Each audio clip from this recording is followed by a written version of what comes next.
Bonsoir et bienvenue pour ce mercredi soir. Toujours notre étude dans sa lettre qui Paul écrit à l'église d'Éphèse et Éphésiens 6 à partir du verset 10. Au reste, fortifiez-vous dans le Seigneur et par sa force toute puissante.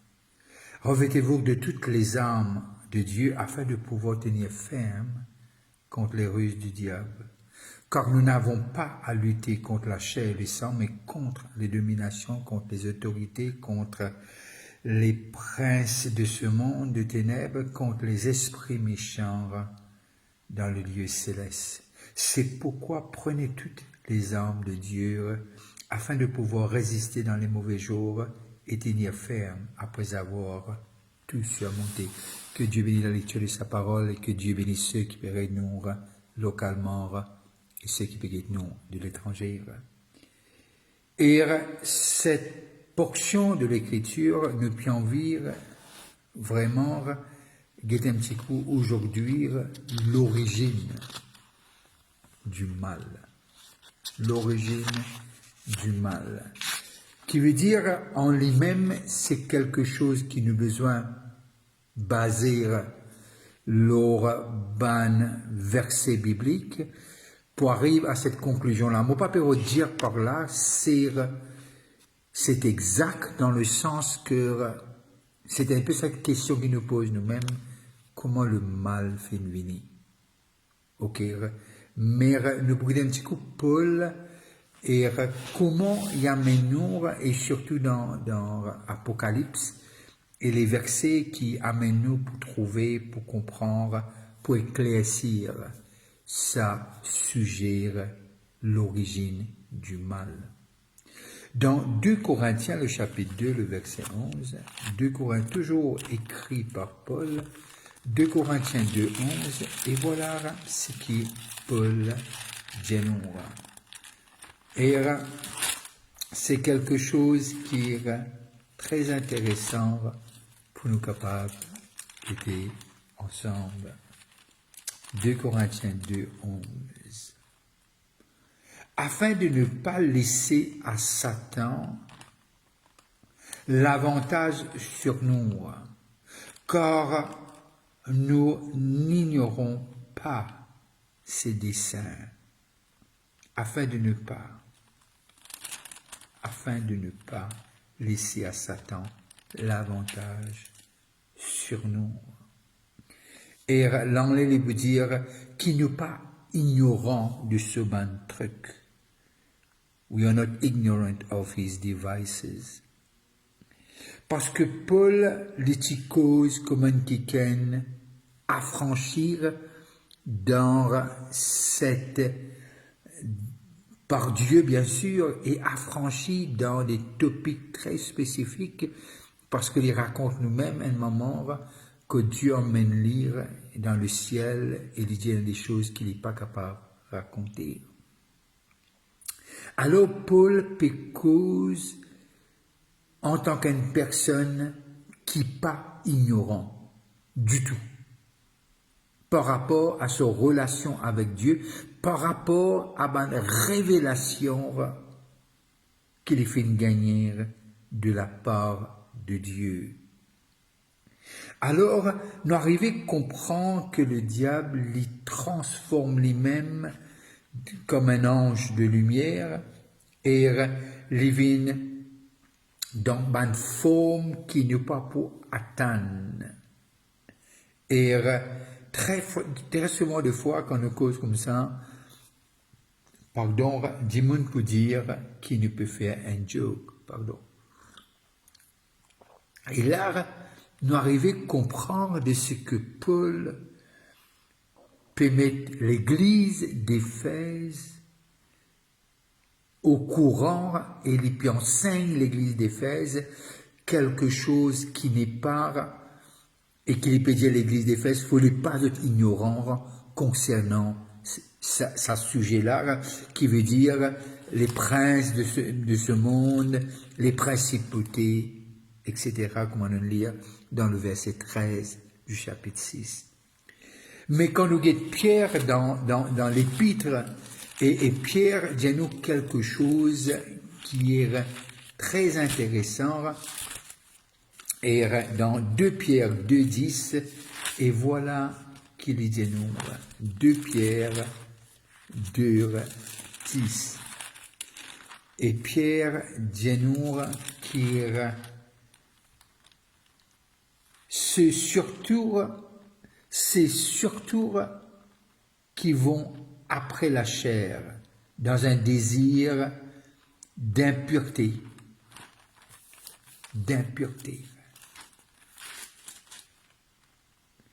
et qui méprisent l'autorité. Audacieux et arrogants, ils ne craignent pas d'insérir les gloires. Et quand Pierre dit ça, et qu'on arrive dans Jude, et nous arrivons à comprendre lorsque il a sa rencontre pour prendre les corps de Moïse, dans Jude le chapitre 8, le verset 8 à 10, et voilà qui Jude décrit à nous. Malgré cela, ces hommes aussi, entraînés par leur rêverie, souillent pareillement leur chair, méprisent l'autorité et injurent les gloires. Oh! L'archange Michel, lorsqu'il contestait avec le diable et lui disputait le corps de Moïse, n'osa pas porter contre lui un jugement injurieux. Mais ils dirent que le Seigneur te reprime. Et au contraire, ils parlent d'une manière injurieuse de ce qu'ils ignorent et ils se corrompent dans ce qu'ils savent naturellement comme les brutes. Alors, nous arrivons à comprendre de ce que même l'ange, et lorsque il y a cette contestation et qui se dispute pour le corps de Moïse, et là l'ange pas même dire quelque chose d'injurieux et de méchant au diable, à Satan. Il dit, le Seigneur te réprimande. Et Paul nous arrive à comprendre ce que aujourd'hui nous trouve l'œuvre du malin dans toutes ses formes, tous les jours. Et cette grande question qui nous pose, nous, d'où vient le mal? Et de Coteline sortie. Et pour nous prendre une perspective biblique concernant cette topic, nous besoin essayer d'être un peu comment les choses s'y sont faites avant, longtemps. Et il y a un système de croyance qui tient de Dieu. Il y en a un qui est bon, grand et puissant, et il y en a un a good God and a bad God, un bon Dieu et un mauvais Dieu. Et je crois dans cette croyance qui même la même puissance. Et c'est eux qui font créer le monde naturel. Et d'autres y croient qu'il est un Dieu qui est bon, qui crée le monde, mais l'autre Dieu-là finit interfère avec ce que le bon Dieu a créé. Et sa façon de croire, cette croyance, il y a encore dans un sens encore prévaloir aujourd'hui. Et il y en a qui croient, pénant, le mal peut exister, c'est juste une absence de bien ou une absence de la perfection. Et je dis le mal peut exister. C'est une absence de bien, une absence de la perfection. Et sa théorie-là, il prend naissance en lui-même de ce que l'absence du bien et l'absence de la perfection, c'est une théorie de l'évolution. Et qui peut dire qu'il nous peut évoluer à ce stade de la perfection. Qui veut dire, de là à la perfection, on a toujours une défaillance, on a toujours des choses qui pas pour correct, un élément incomplet, et qui pas permettent la perfection. Qui veut dire, il y a une course, et nous pour vraiment évoluer jusqu'à sa pointe de la perfection. Et si nous croyons que cette théorie est vraie, alors nous avons besoin de beaucoup de patience, énormément de patience, des millions et des millions d'années jusqu'à qu'il nous vienne à ce stade. Et ça, processus-là,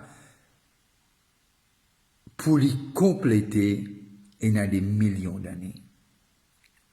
Maintenant, laisse-nous un petit cours, le point de vue biblique est assez positif, car la Bible commence, quand nous lisons Genèse, et première, et nous arrivons à trouver qu'il est clair et net, et comment il commence dans Genèse première.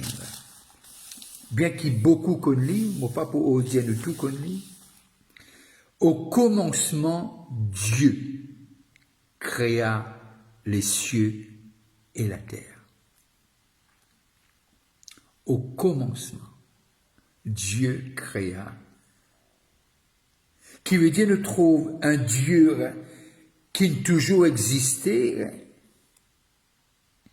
et qui n'a ni commencement ni fin, et nous trouvons qu'au commencement, Dieu créa les cieux et la terre.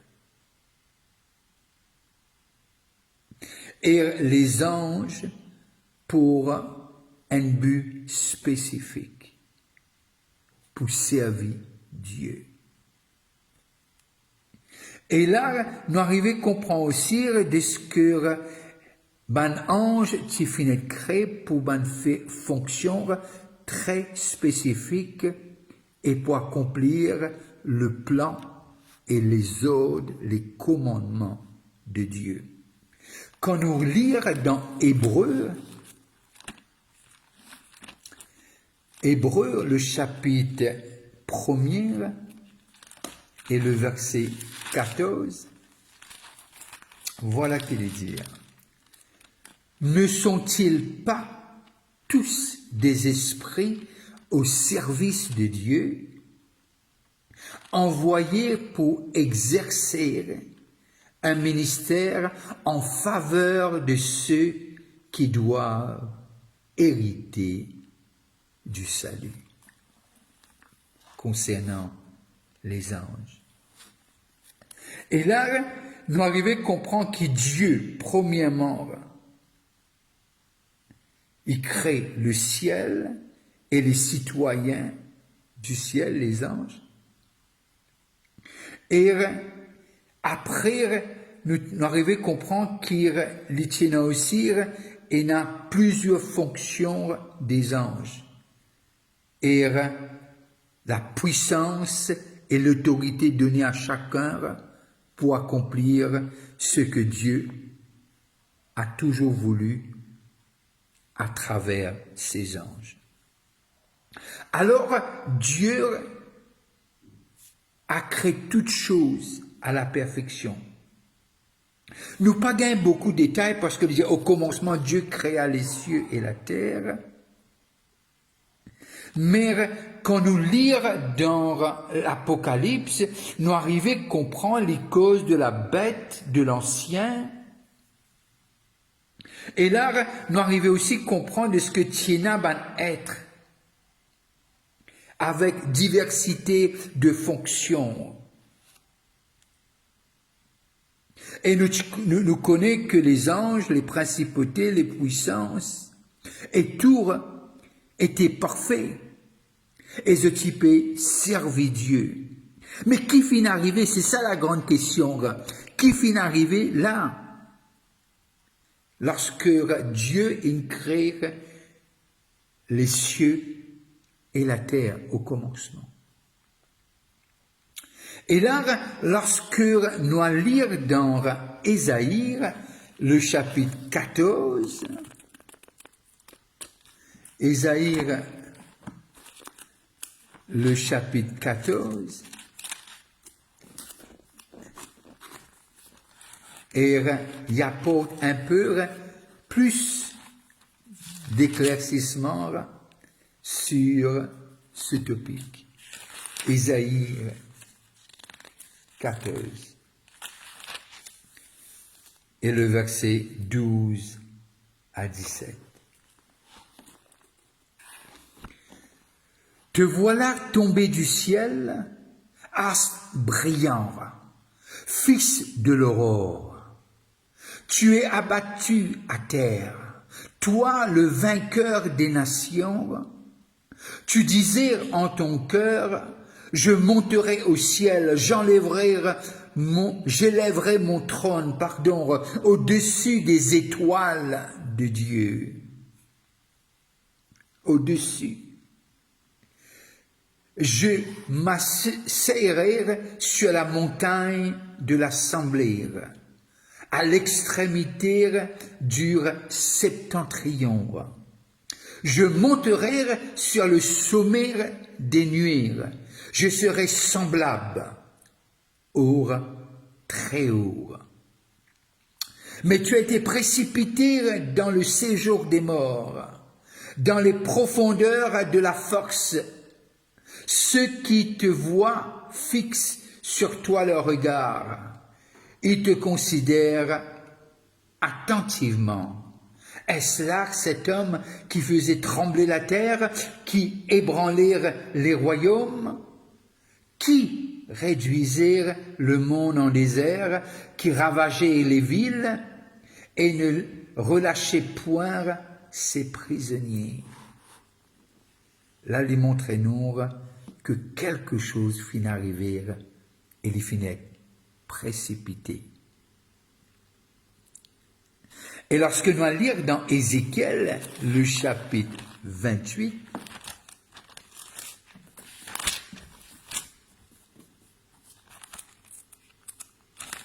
et là, Ézéchiel dit nous quelque chose d'autre qui est important, qui nous prend note.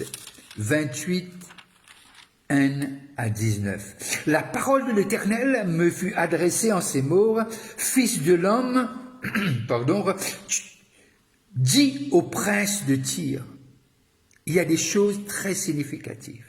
Ainsi parle le Seigneur l'Éternel, ton cœur s'est élevé. Là, il cause le mal comme le prince de Tyr.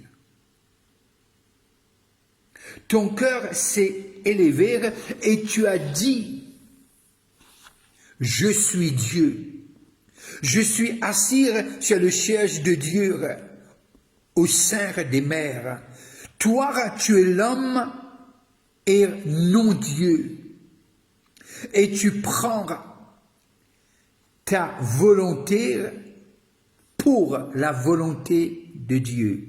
Voici, tu es plus sage que Daniel. Rien de secret n'est caché pour toi. Par la sagesse et par ton intelligence, tu t'es acquis des richesses. Tu as amassé de l'or et de l'argent dans les trésors. Par ta grande sagesse et par ton commerce, tu as accru tes richesses et par tes richesses, ton cœur s'est élevé. C'est pourquoi ainsi parle le Seigneur l'Éternel, parce que tu prends ta volonté pour la volonté de Dieu. Voici, je ferai venir contre toi des étrangers, les plus violents d'entre les peuples. Ils tireront l'épée contre toi, éclatante sagesse. Et ils suivront ta beauté, et ils te précipiteront dans la force, et tu mourras comme ceux qui tombent percés de cours au milieu de mer. En face de ton meurtrier, diras-tu, je suis Dieu? Tu seras l'homme et non Dieu, sans la main de celui, sous la main, pardon, de celui qui te tuera. Tu mourras de la mort des incirconcis, par la main des étrangers, car moi j'ai parlé, dire le Seigneur, l'Éternel. Je vais continuer la lecture après, mais juste pour vous montrer que comment les perspectives bibliques, je ne veux pas dire par cela que je suis ce que je veux dire. Il y a beaucoup de choses qu'on met en place, qui veut dire qu'on est en train de lire pour comprendre. Est-ce que je suis en train de dire, que c'est seule version et c'est là cette bonne version? Non, non. Je reste sous correction. Mais nous, lorsque nous lisons un verset, nous arrivons à comprendre un peu quand Dieu crée la terre et le ciel, il crée la perfection, mais il y a quelque chose qui vient de passer. Et quand nous avons des Isaïe, maintenant que nous avons des Ézéchiel, nous arrivons à comprendre les services en termes pour cause à propos du diable et le méchant. Je vais arrêter là pour aujourd'hui, alors je prends congé de vous, mais on va continuer la semaine prochaine, et je peux vous dire bonne fin de soirée, et si vous passez à table, bon appétit, et je veux vous dire aussi de ce que cette semaine-ci, on aura un jeudi soir, on va se rencontrer bien sûr à 7h, et aussi vendredi, c'est le dernier vendredi du mois, on va se rencontrer à 8h et on va prier, et dimanche à 10h. N'oubliez pas notre conférence qui arrive à Grand-Part, et ça va être le 27, 28, 29, 30. J'ai bien dit. Et de jeudi à dimanche. Et restez connectés. Si vous avez un peu de temps, allez sur notre page Facebook et vous aurez plus d'informations. Que Dieu vous bénisse et sait que vous n'êtes pas n'importe qui, vous êtes spécial. Que Dieu vous fasse grâce et que la lumière de sa face n'arrête pas de briller sur vous. Bye bye et restez connectés.